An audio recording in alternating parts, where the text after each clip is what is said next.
Hey everybody, welcome back to the channel, and today we're doing a season preview for the VCT Pacific League for the team DRX. DRX is a roster that has tried time and time again to win a championship, to win an international tournament, and they just haven't been able to get it done. It seemed like early on 2023 might possibly be the year. They had a strong performance in the first tournament of the year, lock in 3rd to 4th place finish. They just lost to Loud. It was a very good tournament for them. They just couldn't get past the finish line. Then during the regular season, they had an 8-1 record. They were the top of the Pacific League during that regular season, but then the playoffs happened, and then they lose to Paper X in grand finals. They got reverse swept. But it doesn't really matter too much because they still made it to Masters Tokyo, and in Masters Tokyo, they struggled. They did make it past groups, but during the playoff stage, they didn't even win a map, 7th to 8th placement. So obviously a step back from where they were before that tournament. So again, for fans of this team, there's hope that maybe they could pull something together for champions, and they did better, but not by much, 5th to 6th placement for this team. So very similar story to Masters Tokyo, although they did at least win a match in playoffs, but they weren't able to beat the likes of EG and Fnatic. So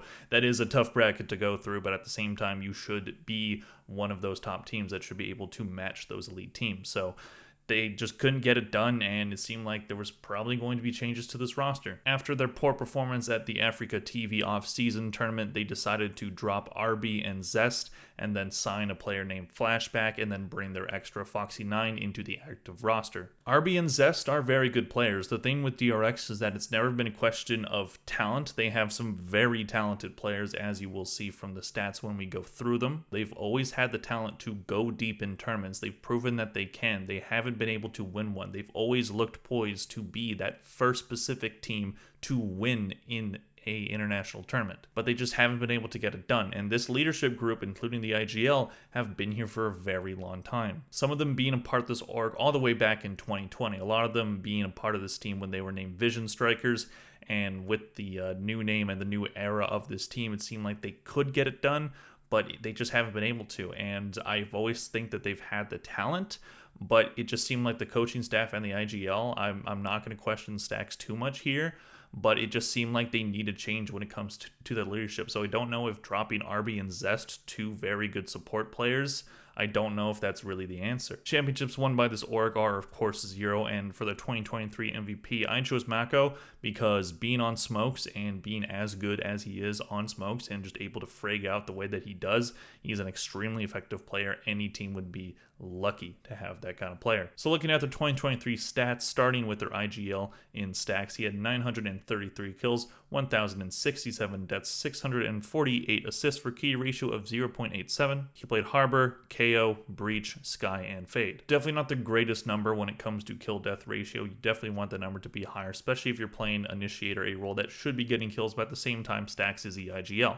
So it doesn't really matter too much how many kills they're getting. Are they being effective, being the leader of the team? Stacks is a very good IGL. I don't think he is the reason why this team hasn't been able to get over the top, but at the same time, when your team is winning consistently but losing in the big moments, that is probably a thing that has to do with the mentality of the teams. Clearly something in these players' heads, it's been blocking them from reaching their full potential and getting that trophy. So while Stacks is a very good player, would I be surprised to see an IGL change if they don't win a tournament this year? That could be an inevitable reality. But at the same time, it might be more the fault of the coaches because, you know, some fans think that instead of dropping RB and Zest, they probably should have dropped the coaches and bring in some new coaching staff.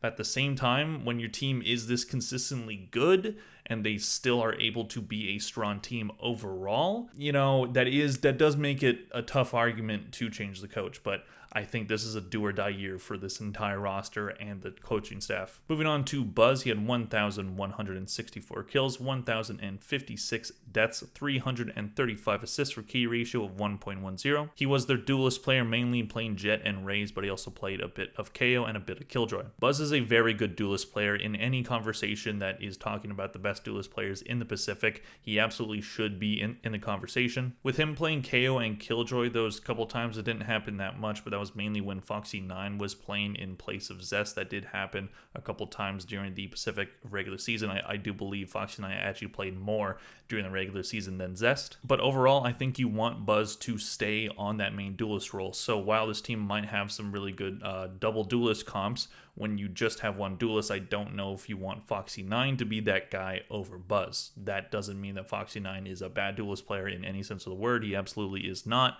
But I do think Buzz, being as good as he is, you want him to play at his strength. You want him to play his best role, and I think that that's duelist for him. Moving on to Mako, he had 1,077 kills, 969 deaths, 778 assists for KD ratio of 1.11. He played smokes for this team with Viper, Omen, Astra, and Brimstone. Mako is phenomenal. He's one of the best smokes players in the entire world. He's able to frig the hell out while being very good at doing what a controller has to do. There's really not much to say about Mako. I hope they don't try to like switch his roles around to, if this team struggles, to like get them going, because like he's phenomenal on smokes. You should keep him there. Moving on to Foxy9, who was on the bench for most of the season, but when he did play in the Pacific regular season, he had 429 kills, 404 deaths, 94 assists for KD ratio of 1.06. He is a duelist player. He played Jet and Raze. As I said before when I was talking about Buzz, I feel like you want Buzz to be the main player playing that duelist role, but Foxy9 hasn't proved to this point that he can be elite on other roles. During the offseason, he has been playing a bit of duelist, but he's also been playing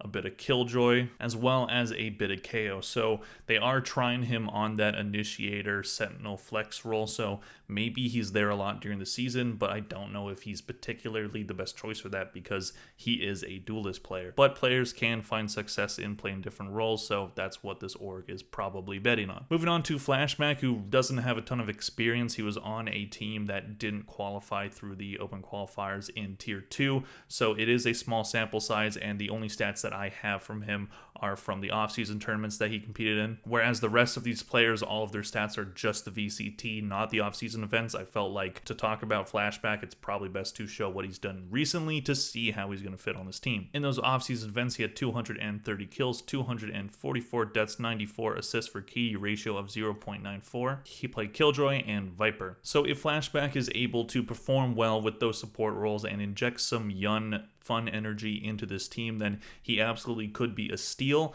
But I do question bringing in a player that is inexperienced to a roster that seems like they need more experience, even though they are a very experienced roster so far. With them not being able to get over the hump, I feel like you need players that know how to do that.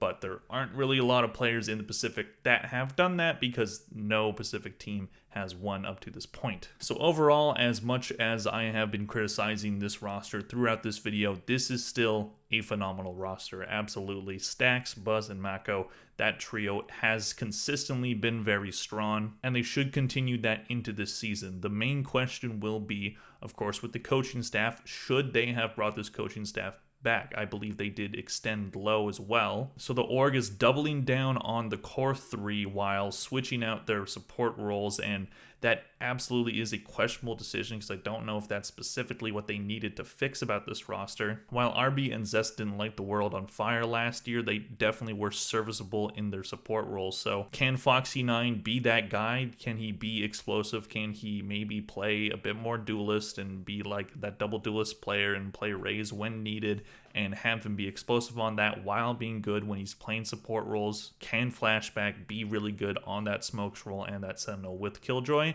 Can he maybe play other characters and be a bit more flexible? I think it all comes down to how does this team play with those two players now on the permanent roster, and can the coaching staff and the IGL get them over the hump? I really hope it happens for at least one Pacific team. I want either PaperX or DRX to win this year because I would love to see that region get an international title.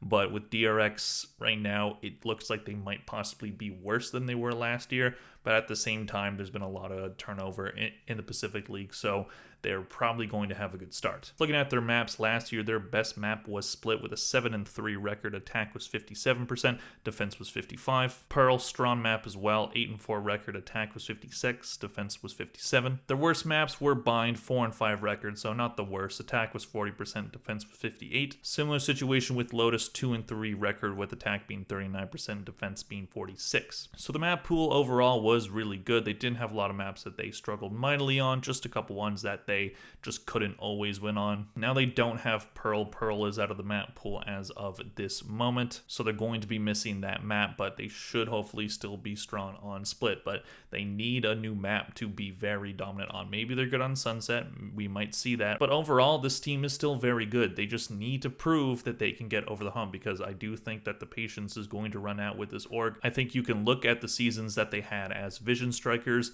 and then when they transition into DRX, you can look at those seasons and them not winning in those seasons as they were building something. You're building up to something. This team isn't as experienced yet, so you build up and then you see some good results, and they absolutely were doing very good. But last year was the time that they should have been true contenders at every international tournament. They did not look like that aside from lock-in. This is the year where they have to prove that they can do that, because if not, I would be shocked if this roster and this coaching staff are still with this organization. Let me know what you guys think in the comment section down below. Do you think DRX are going to fall off this year, or are they going to finally prove that they can get it done? Please click like if you enjoyed the video. Thank you all for watching, and I'll see you in the next one. Bye.